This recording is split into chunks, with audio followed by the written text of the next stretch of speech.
The Honorable Justices of the Supreme Court of the State of Iowa. Hear ye, hear ye. The Honorable Supreme Court of the State of Iowa is now in session.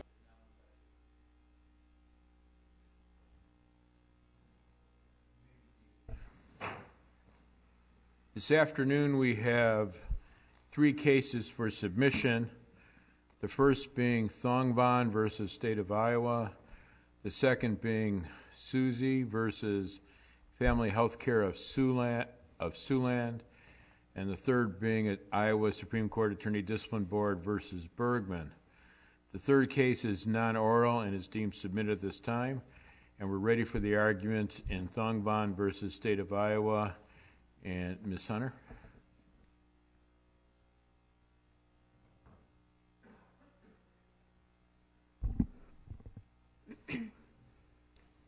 Mr. Chief Justice, and may it please the Court. I am Jamie Hunter with the Dickey, Campbell, and Sahag Law Firm, appearing today on behalf of Cam Thongvanh, who asked this Court to reverse the lower court's ruling dismissing his application for post-conviction relief. His post-conviction relief application alleged that Mr. Thongvan's jury was not drawn from a fair cross-section of the community, which resulted in no minority jurors in violation of due process and equal protection, in violation of both the state and federal constitutions. This was not the first time that Mr. Thongvanh has raised this claim. In his original PCR application back in 1992, he also argued that his Sixth Amendment right to due process had been violated due to the systematic exclusion. Didn't he argue in PCR it was an ineffective assistance of counsel claim, right? Ineffective by his client, by his attorney not to raise the fair cross-section claim, correct? That would be correct, Judge. And doesn't that put this case procedurally in a different posture than, say, Brewer and Teague, where, at least in those cases, the defendant had raised a contemporaneous objection?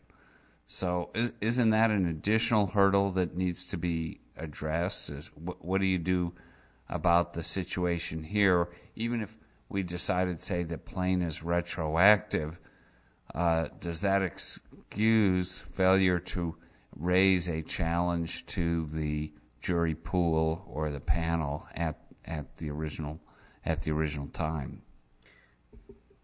I don't believe so, Justice Mansfield. If Plain were to be ruled retroactive, I mean, then you're looking at it from the framework of ineffective assistance of counsel for failure to challenge this at the time. The case law at the time may not have supported that challenge.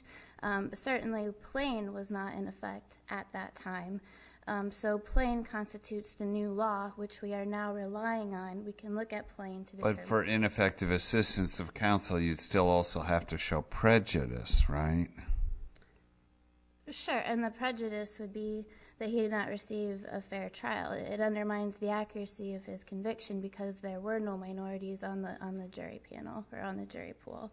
But wouldn't you have to prove breach of duty, that is, that he should have, or a reasonably competent lawyer would have anticipated a change in the law, Plain, later? I don't believe so, Your Honor.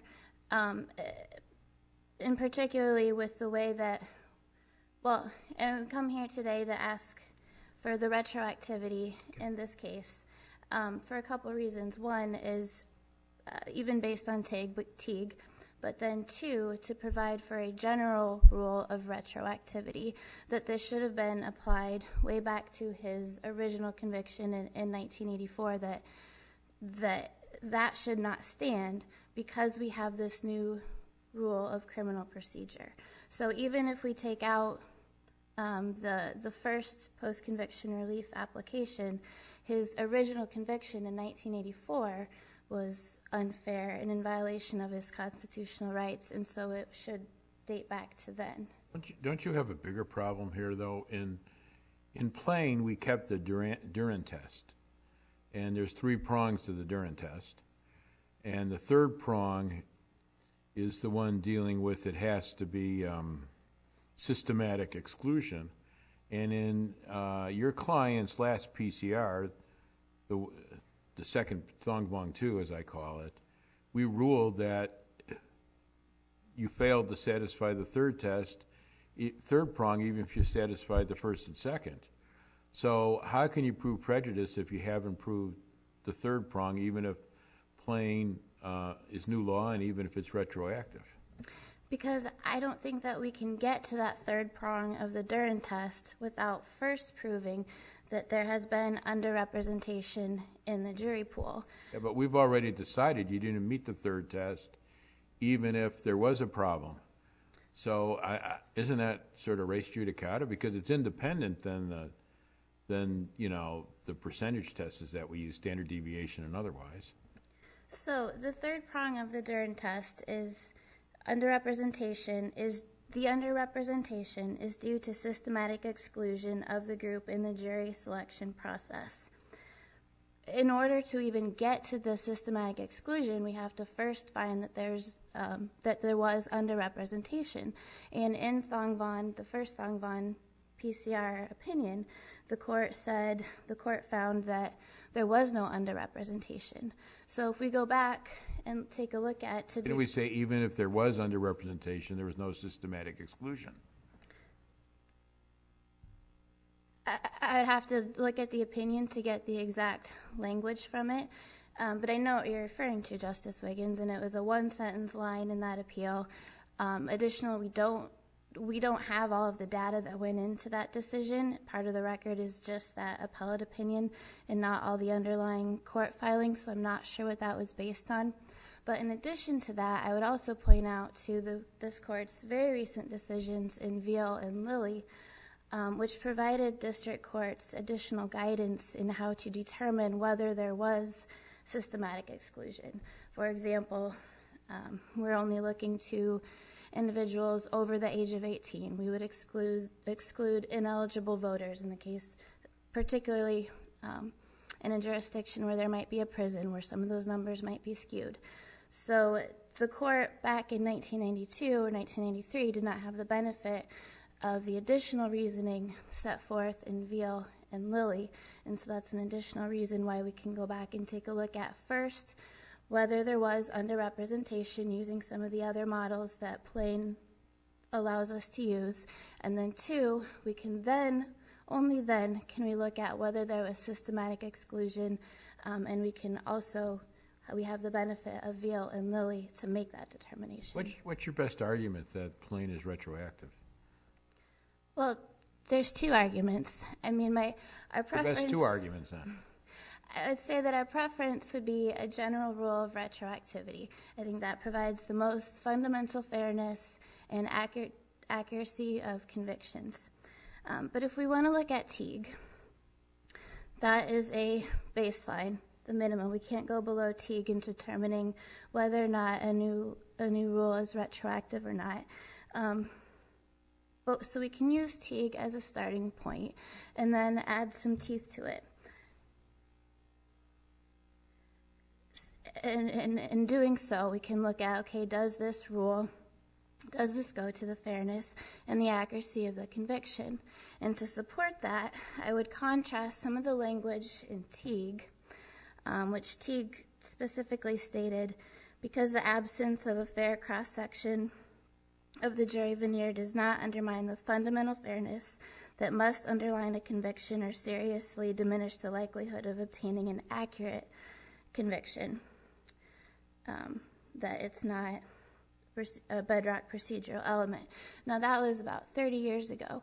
Fast forward to the Plain case. In Plain, this court acknowledged and cited to the empirical evidence that has been researched and published since Teague, which overwhelmingly showed that having just one person of color on a otherwise all-white jury can reduce the disparate rates of convictions between black and white defendants. And for example, the Plain case cited to this 2012 Duke study that showed that having one or more black jurors on the jury resulted in approximately equal rates of conviction, while all white juries convicted black defendants 81% of the time and white defendants just 66% of the time. in this case, apply plain, retroactively. So, along with Lilly and Veal and Williams. So, I mean, assume that we wanted to do so. Your briefing indicates, or that the record indicates, that the Asian American population constituted 0.18% of the population of the county. So under, at least under the more recent cases that we decided earlier this year, the only way to show a substantial representation is to get a sample that's large enough so that you're going to have statistical significance. With that small a percentage of the population, you're going to have data on many, many jury pools, I think, dating back to 1984. That seems to me something that would be very difficult to do, right? And it might be difficult to do. And I don't have that information in the record. Because Mr. Thongvanh did raise this back in the late 80s, early 90s, that information might have been preserved. I'm not sure. But so that's obviously a hurdle for, if plain were to be retroactive, that's a hurdle that an applicant would have to, that's their burden to prove. And if they're not able to come up with that data, then maybe the claim's not going anywhere. But they should at least have the opportunity to make that attempt. And I'm aware of other cases as well that have raised the same issue, some in more recent years. But because it hasn't been held to be retroactive, it's not, really going anywhere. I know my office is handling a couple cases in Blackhawk County that we're in the process of trying to preserve that data so that if it is to be remanded, then we can make that claim.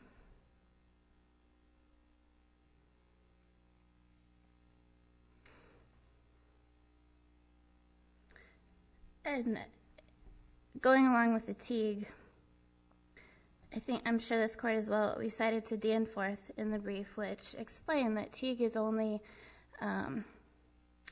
was addressing collateral review in the context of federal habeas. And when Teague was decided, it was decided out of concerns for federalism and comity, and we don't have those concerns here. And I just want to point out that Teague the court in Teague was well aware of that individual states had their own procedures for post-conviction relief. Of course, Iowa has its own procedures set forth in Chapter 822. And the court in Teague wanted to make sure that the federal government is not overstepping its authority and interfering with individual states' ability to review their own state convictions. And so, based on that floor, then we can use Teague in reviewing our own state convictions.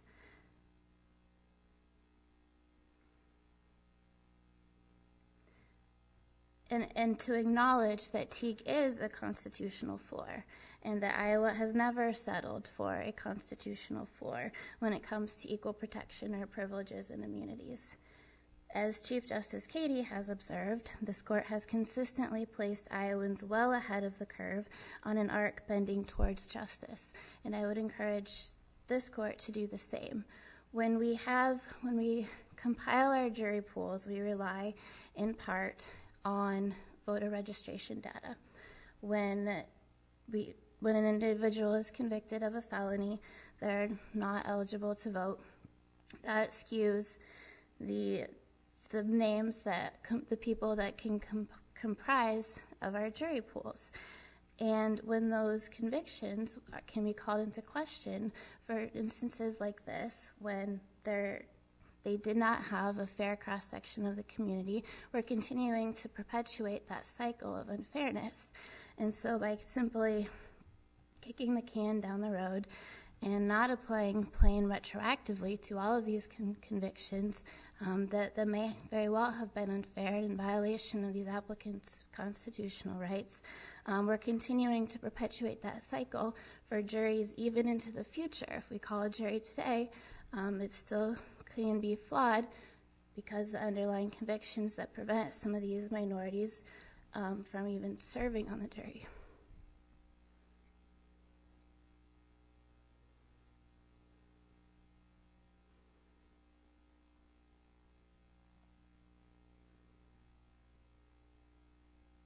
Can I ask you a question? You have a fair cross-section claim, obviously, and then you've also articulated equal protection and privileges and immunities. But it seems to me, and I want your guidance, but it seems to me you really have one theory. I mean, you've got different labels tacked on. You know, fair cross-section, equal protection, privileges and immunities. But I'm not sure you're distinguishing between one theory and another. I mean, it's not like, well, maybe there's not a fair cross-section, but there is an equal protection claim, or, well, we have a privileges and immunities claim and not. I mean, I think you're advancing what I might call a unitary theory. You understand where I'm coming from, and can you help me? Yeah, and I would not disagree with that, Justice Apple. And I think that what I've tried to kind of come up with is two options for this court. We can, kind of option one is to stick with the Teague framework and put some teeth into it, or option two would be a general rule of retroactivity and apply all of these cases similar on retroactive review. So as I see my time has expired, we just ask that this court apply plain retroactively and remand the application for post-conviction relief to the district court for further proceedings. Thank you, Ms. Hunter. Mr. Sloven? Thank you, Your Honor. May it please the court. Counsel, good afternoon. Justice Apple, I want to start with your question first. It's got to be the Sixth Amendment. And the reason why is it only works to get past 822.3 if plain is new law that couldn't have been raised before, and plain is just about Duren and the Sixth Amendment. Now, if you want to talk about Veal and Lilly, for Lilly, there might be Article 1, Section 10, but again, it's the same Sixth Amendment analog fair cross-section theory, so it's got to be that. Justice Wiggins, you asked about the 822.8 and the res judicata. I might call it issue preclusion, but I think it's the same thing. The effect of the finding of failure to prove systematic exclusion on the previous PCR action. I think that you're right that presents a insurmountable barrier to presenting this claim now. No matter what has changed in the law, this substantive claim was presented and litigated before, and there was a failure of proof on that element. I disagree that the court can't consider it until it finds a prong to proof carried, and indeed this court considered it anyway and found that there was no proof of systematic exclusion, dooming the claim on an independent grounds from prong two. So I think that's a problem for this particular claim. I think we're really here to talk about the retroactivity issue, and so I'll pivot to that now. Answer to my question. Do I get one too, Mr. Sloven? Yes, I think you do. We have to go back and get the old data now. I think I have problems with. The first question I asked. So the question is that this was not raised earlier by Mr. Thongvanh by way of an objection at the trial of his case. Instead, it was raised as ineffective assistance in a PCR action sometime after his conviction was affirmed on direct appeal. So don't we have an additional hurdle that he would have to overcome, that he would also have to show ineffective assistance in the elements of that, even if we deemed plain retroactive? I think you're right about that. I think that also makes it very different from Griffith, which is a case that I think the appellant is asking to be applied in a broader context. The whole idea of Griffith and cases taking that approach is that new rules become applicable to cases that are on direct review and not yet final when the new rule is announced, if the error has been preserved and the objection was brought to the trial court's attention at the time, giving the trial court the opportunity to correct the error.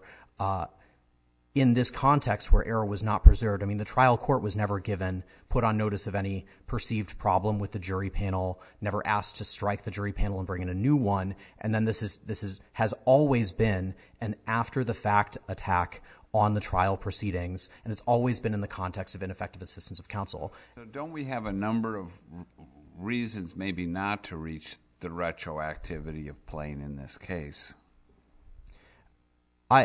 I mean, I think that's true, and I think we've already talked about a few.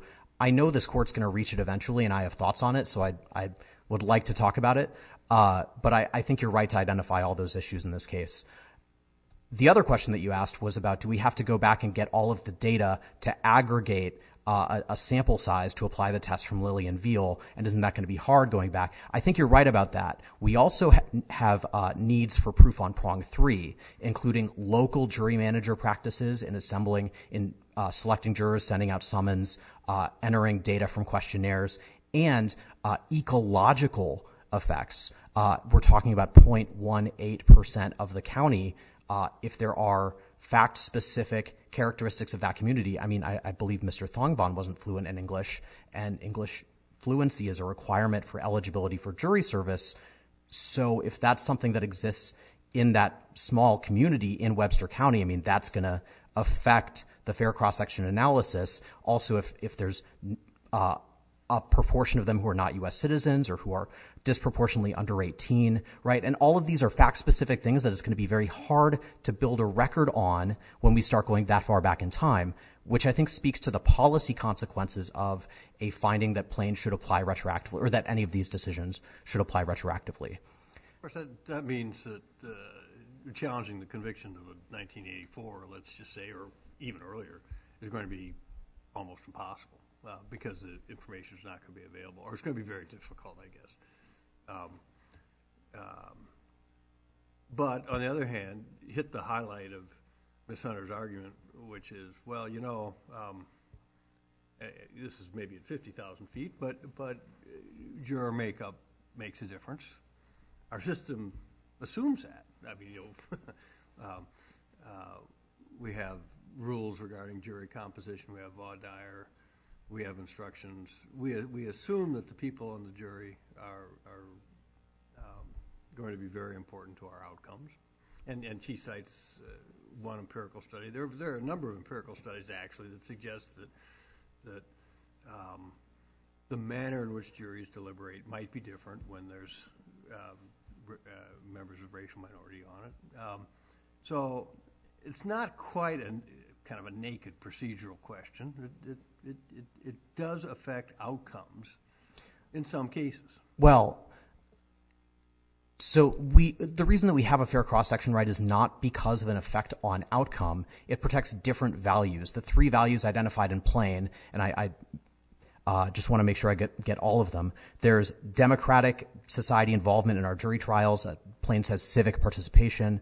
Number 2 is the perceived legitimacy of the system. Plain says public confidence in the fairness of our jury trials and verdicts. And the only one that has anything to do with reliability at all is layperson involvement through what Plain says is common sense judgment of the community. But that's not about the individual people selected. It's just that they are lay people, in contrast to the professionalized and sometimes biased, sometimes conditioned is what it says, response of professionals doing fact-finding in criminal cases. Now, I don't know if that's really a fair criticism of our judges, but the way in which the fair cross-section right protects reliability is by guaranteeing community involvement, not the particular members of the community. And what this court has reminded people of recently is that any defendant can raise a challenge alleging exclusion of any distinctive group. You don't have to be a member of that group. And it's not exclusive to African-American defendants or exclusion of African-Americans, meaning that, I mean, even if you credit the Anwar study for saying what Plain says it says, which I think you know I disagree with, even if you do credit it, the fair cross-section right is available to any defendant who wants to challenge the underrepresentation of Caucasian potential jurors, even if that would have the effect of increasing the likelihood of their conviction. Or it could be available to a Caucasian defendant challenging the exclusion or underrepresentation of black jurors. And Anwar would say that, correcting that would increase the chances that that defendant would be convicted. If we combine this with the situation here where there wasn't a contemporaneous objection at the time of trial, really this would mean that virtually any defendant could challenge their conviction if Plain were retroactive and we didn't concern ourselves with whether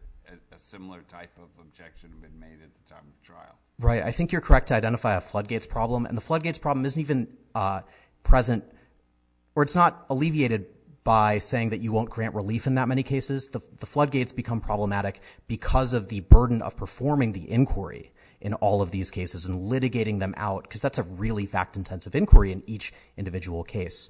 I want to return, because I know you asked this question in Jones, doesn't the fair cross-section right protect the reliability of the jury verdict? I think that it's important to realize we didn't wait for the science, for the empirical evidence. You know, the ANWR 2012 study is very unique. It has a really good data set. I don't think they're drawing the right conclusion from the data, as I've said, but it's relatively recent that we have data like that to analyze at all to see the effect of diversity on our juries. But we didn't wait for that to recognize the right. We don't need evidence that it enhances reliability to say that a fair cross-section is important. Now, I still don't think it's a watershed force rule. us to recognize the right? We didn't have a choice. Oh, yeah, I mean, wasn't we like generally, somehow. yeah, we the United States, not we Iowa.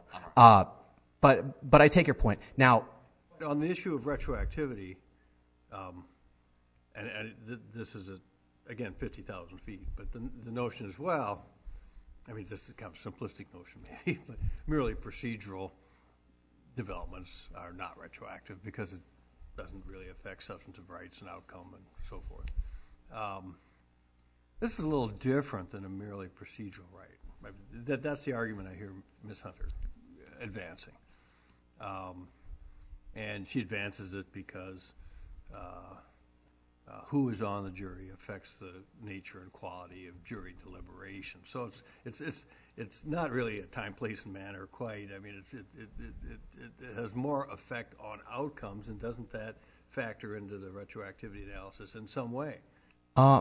It could matter, but I don't think that it helps show that this is watershed or substantive. Now, substantive under Teague I take to mean that it prohibits the imposition of a certain punishment on a certain class of people or for certain substantive conduct. This isn't that. This is about the procedure of the criminal trial, who is impaneled as the decision maker or from whom the decision maker is selected, I guess. So it is procedural. You may view it as more important than some other procedural rules, but it's still inherently procedural. When you talk about procedural rules, Teague requires that it be a watershed rule of criminal procedure. And the way I understand Teague is that two things are watershed. There's either it's essential to fundamental fairness of the trial, that without it you can never have a fair trial, and or its absence would seriously diminish the reliability or accuracy of the conviction. Now, I've talked about reliability. I don't think that this, even if you can find some effect on reliability, I don't think it seriously diminishes the reliability of the conviction. Even the ANWR study finds some pretty moderate effects. I don't think that qualifies the way that an tortured confession or mob justice diminishes reliability. In terms of fundamental fairness, what I'd say is that you could draw the same panel after fixing whatever problem you identify. You could draw the same people through random selection, and the same people could be impaneled, and the same people could decide the case even after fixing any systematic exclusion problem that you had. And those same people can can provide a fair trial, render a fair verdict, deliberate fairly. So, and that's by way of saying, if you can prove to me, if you make it a contemporaneous objection and prove a fair cross-section violation, I think the trial court should grant relief. But if you come back 30 years later and you say, especially if you're making a systematic negligence type argument that, the court should have been 30 years ahead of its time in identifying the best way to do jury selection procedures, right? I can't look at the fact that this jury decided this case as making it fundamentally unfair, because those jurors could have been selected for service randomly, even if you implemented other jury selection procedures. Those same people could have been selected and could have heard the same evidence, returned the same verdict. So I don't see, and all of this is just defending the existing state of the law, this court's precedent, and Brewer adopting Teague as applied to Duren, finding that Duren is not retroactive. And I think the Court of Appeals was correct to say, if Duren's not retroactive under our precedent, then there's no way that Plain can be. There's no way Plain can be. There's no way. I think that also applies to Veal and Lilly as well, that are, implementing and protecting the same interest. U.S. Supreme Court found anything to be watershed since Teague? Not to my knowledge, no. I don't think that is a inherent problem with Teague. It's said a lot that the arc of moral history is long, but it bends towards justice. You can say the same thing about our American system of criminal justice too, that we strive to make advancements. Over time, we get better and better at administering fair, impartial justice. At some point, we're going to discover the last truly watershed rule of criminal procedure without which there can be no fair trial. And we may have already discovered it. And I think that this court has had opportunities to find that something is a watershed rule of criminal procedure under Teague and has declined to do so. If there, critiques of those individual decisions, that's one thing. But I don't think that, I can't identify any real unfairness produced by any of those decisions like Morgan or Brewer, that said. And it's not just that we're denying people something, or there's interests on the other side of the scale that need to be taken into account. There's a very strong finality interest that, especially when you're talking about cases this far back, if you grant a new trial, you're dealing with, stale memories, disappeared witnesses, people have died, people have moved away, evidence is no longer, recoverable or presentable. And if there's a right to a new trial, if there's a valid claim of error or unreliability in the verdict, I think it's fair to require the defendant to bring that within a time when it's possible for meaningful relief to be granted without prejudice to that strong finality interest. And so I don't see any constitutional requirement for this court to depart from Teague. I don't think this court has ever found one, and I don't see any reason for it to find one today. Thank you. Thank you. Ms. Hunter, do you have any rebuttal?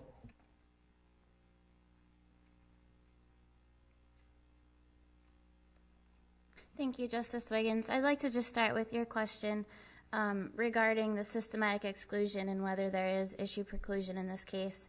And the one sentence in the 1993 Thongvanh opinion states, further, we do not believe applicant has established that the disparity that does exist is due to a systematic exclusion of Asians from the jury duty. So I'd like to point out the disparity that does exist. And obviously in that case, they found that there was no absolute disparity, and we haven't... It's not really issue preclusion. We have a statute, 822.8, that precludes it from being relitigated. Well, and under 822.8 also provides an exception if it was not adequately raised. And I would submit that this was not adequately raised. We don't know what this is based on. None of this underlying information is part of the record, any of the numbers or what was presented to the court on systematic exclusion. But again, it goes back to I don't think we can get to systematic exclusion until we have found that a disparity has existed in the first place. And that's what... Whenever you have a three-prong test and you fail on one of the prongs, but you can succeed in another prong, you get to relitigate the prong you failed on in the past? I would say that when the third prong is reliant on the second prong. And I just don't think that we can find that a systematic exclusion exists if we don't have the disparity in the first place to take a look at that. And I would also point out... How is it reliant? The way you pick a jury is the way you pick a jury, the way they pick the people. How is that reliant on whether or not it's systematic or not? I mean...